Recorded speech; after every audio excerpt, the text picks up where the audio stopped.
Bonjour et bienvenue. Quand on pense aux relations internationales, on imagine souvent des poignées de main entre présidents, des grands sommets, mais derrière cette façade, il y a un jeu beaucoup plus complexe, parfois même un peu brutal, qui régit le monde. C'est un immense échiquier où chaque nation essaye d'avancer ses pions. C'est une histoire faite de conflits bien sûr, mais aussi de coopération et de calculs qui remontent à des siècles. Allez, on plonge ensemble dans les coulisses de la scène mondiale. Au fond, la question qui se pose est assez simple. C'est quoi la vraie nature des relations entre les pays? Est-ce qu'on peut parler d'amitié sincère, d'hostilité permanente? Ou est-ce que, finalement, tout n'est qu'une question d'intérêt bien calculé? C'est ce mystère qu'on va essayer de percer aujourd'hui. Alors, pour y voir plus clair, voilà notre parcours. On va d'abord tenter de définir ce concept un peu flou. Ensuite, on remontera le temps pour voir comment notre ordre mondial s'est construit, petit à petit. Puis, on analysera ce qui motive vraiment les États, comment ils coopèrent, avant de s'attaquer à un sujet crucial, la fracture nord-sud. Et on finira par se demander si notre monde ressemble plus à une jungle ou à un village. Pour commencer, il faut savoir une chose essentielle. Il n'y a pas une seule façon de voir les relations internationales. En fait, il y a plusieurs grandes écoles de pensée qui s'affrontent et chacune a sa propre vision du monde, sa propre grille de lecture. On a d'abord ce qu'on appelle la vision moraliste ou idéaliste. Elle est un peu héritée de préceptes presque religieux et elle imagine un monde où les nations agiraient selon de grands principes moraux, l'amour, la justice, l'égalité. C'est une belle idée, bien sûr, mais on lui reproche souvent d'être un peu naïve, d'ignorer complètement le poids du calcul politique et des intérêts stratégiques. Et à l'exact opposé, on trouve les policistes, qu'on appelle aussi les réalistes. Pour eux, la scène mondiale, c'est une arène de compétition permanente où tout n'est qu'une question de pouvoir, de rapport de force. C'est une vision très pragmatique, c'est sûr, mais elle a tendance à oublier un peu vite l'importance des règles et du droit international qui existent malgré tout. Les juristes, eux, mettent un mot au centre de tout, la souveraineté. Pour eux, c'est simple. L'ordre international tient tant que la règle du chacun chez soi est respectée. Tant que personne ne se mêle des affaires des autres, tout va bien. C'est une vision qui a sa logique, mais elle est peut-être un peu optimiste. Elle oublie que les frontières sont rarement des murs infranchissables. Et enfin, il y a la vision qu'on pourrait qualifier de la plus cynique, celle de certains philosophes. Pour eux, le monde, c'est une jungle, point. Il n'y a pas d'amis, il n'y a que des intérêts. Chaque État agit uniquement pour son profit, sa sécurité et sa gloire. Et dans cette jungle, ce sont les plus forts qui, inévitablement, dominent les plus faibles. Alors qui a raison dans tout ça? La vérité, c'est qu'ils ont tous un peu raison. Aujourd'hui, on s'accorde sur une définition beaucoup plus large. Les relations internationales, ce n'est plus seulement une affaire entre États. C'est l'étude des interactions entre tous les acteurs sur la scène mondiale. Ça va des États, bien sûr, à des organisations géantes comme l'ONU, en passant par des ONG comme Médecins sans frontières ou même des multinationales. Bon, maintenant qu'on a les grandes théories en tête, remontons un peu le temps. Des relations entre les peuples, il y en a toujours eu. Mais pendant très longtemps, c'était plutôt le chaos, l'anarchie. C'est vraiment à partir du XVIIe siècle qu'on voit les premières vraies tentatives de structurer tout ça, de dessiner les plans d'un ordre mondial. Et il y a eu des moments clés qui ont vraiment tout changé. Ça commence en 1648 avec les traités de Westphalie. C'est là que naît le concept moderne d'État souverain. Bien plus tard, en 1815, après les guerres napoléoniennes, le Congrès de Vienne met en place un système de dialogue entre les grandes puissances européennes.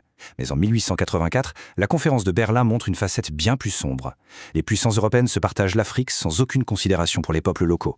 Il faudra attendre les traumatismes des 2 guerres mondiales pour qu'on essaye vraiment de construire la paix. Une première tentative un peu fragile avec la Société des Nations en 1919, et puis, de manière plus solide, avec la création de l'ONU en 1945. Chaque étape est une pierre de plus à l'édifice, parfois bien fragile, de notre ordre mondial actuel. D'accord, mais au-delà de ces grands traités et de l'histoire avec un grand H, qu'est-ce qui pousse concrètement les pays à discuter, à échanger, à s'affronter au quotidien? Quels sont les vrais moteurs de leurs actions? En gros, on peut dire qu'il y a 3 grands types de moteurs. Le premier, c'est l'économique, évidemment. Aujourd'hui, on est tous interdépendants. Le Nord a besoin des matières premières du Sud, le Sud a besoin des produits du Nord. C'est un échange constant.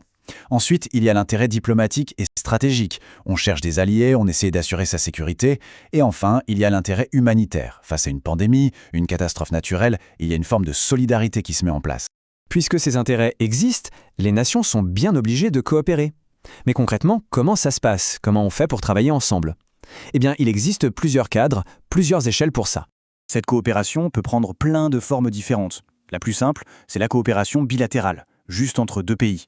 Mais souvent, ça devient multilatéral quand un pays travaille avec une grande organisation, comme l'ONU.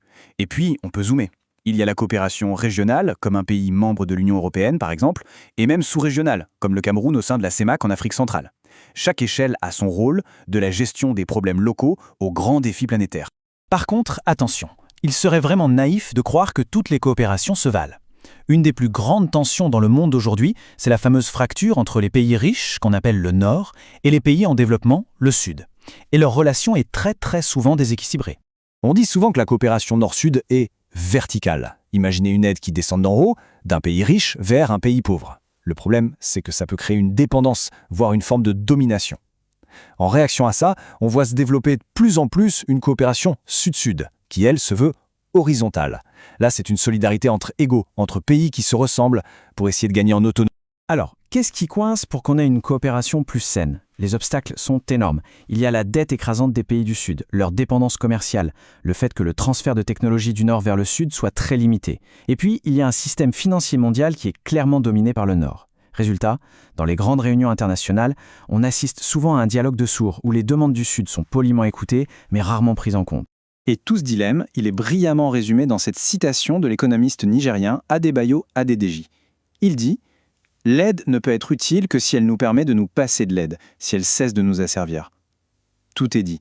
Le but final de l'aide, ça doit être de rendre l'autre autonome, pas de le maintenir dans un état de dépendance. Tout ça nous ramène finalement à notre question de départ. Après ce tour d'horizon des théories, de l'histoire, des mécanismes, comment est-ce qu'on pourrait décrire le monde d'aujourd'hui? On est toujours dans la jungle des philosophes ou est-ce que les choses ont changé? Le grand game changer, bien sûr, c'est la mondialisation. Aujourd'hui, pour un État, vivre en autarcie, c'est-à-dire complètement replié sur lui-même, c'est devenu quasiment impossible. Nos économies, nos cultures, nos problèmes, tout est interconnecté. C'est pour ça qu'on parle de village planétaire, pour décrire cette réalité où, qu'on le veuille ou non, nos destins sont liés. Et c'est la question qui reste ouverte. Est-ce que cette interconnexion a vraiment créé un village, un endroit plus solidaire, capable de régler ses problèmes ensemble, ou est-ce qu'on a simplement rendu la jungle plus complexe, plus dense où les rapports de force existent toujours, mais de manière plus subtile, plus sophistiquée? La réponse finalement, elle s'écrit un peu chaque jour sous nos yeux.